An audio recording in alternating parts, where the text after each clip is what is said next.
Good morning, John. So in your video this week, you said that I got cutting-edge curative cancer therapy, and hopefully that's only half wrong. So first, there's this very interesting thing about how cancer treatment works, where they kind of look at your odds of the cancer coming back over time and say that okay, after X months, it's down to a rate that is low enough that we'd be really surprised if it came back. And at that point, we'd call you cured. For most cancers, this is about 5 years. But this is super weird because if you hit 5 years, you were kind of cured from the moment you finished treatment. You didn't suddenly get cured when you hit 5 years. But also, I know people who have relapsed more than 10 years after treatment for Hodgkin's. So it's possible that they call you cured, but you're kind of not. Though interestingly, at 10 years, they basically treat you like you got a cancer a second time rather than like you relapsed. So the treatment situations are different there, and they're like, okay, we're just going to treat you as if you've never had this before. But that's not the point of this video. I'm pretty sure that I will have turned out to have been cured this whole time. At this point, I basically have to roll a 1 on a 20-sided die for it to go the other way. So my treatment was probably curative,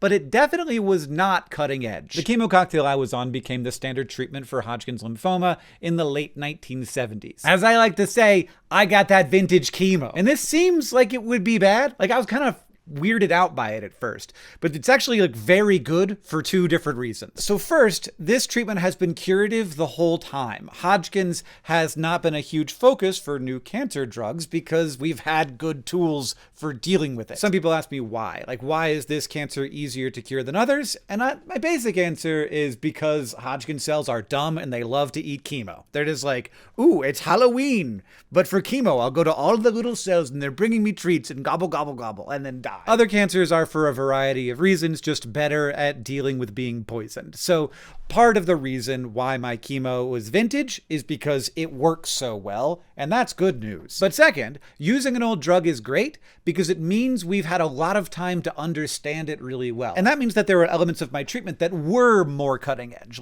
did come around substantially after the 1980s. For example, my chemo cocktail contains a number of drugs that are well known to be very unpleasant in the short term, specifically with regards to puking. But nowadays, my chemo cocktail is administered along with pre-treatments that fight the nausea before it shows up, and then they send you home with an escalating series of nausea meds that can all safely overlap with each other. And it took a while to figure out how to do that well and do it safely. For many patients, though certainly not all, this makes treatment a lot more tolerable. And on the surface of it, getting good at controlling nausea doesn't sound like fighting cancer, but it absolutely is. Many people have to stop their chemo because of side effects. If you can control that side effect better, you can control the cancer better. But even more importantly, while the drugs are the same, the amount they give you has changed a lot since 1979. Back then, when curing any cancer was a pretty new idea, the idea was basically just give them as much as they can handle for as long as they can handle it and then see what happens. And with Hodgkin's, since that cured people,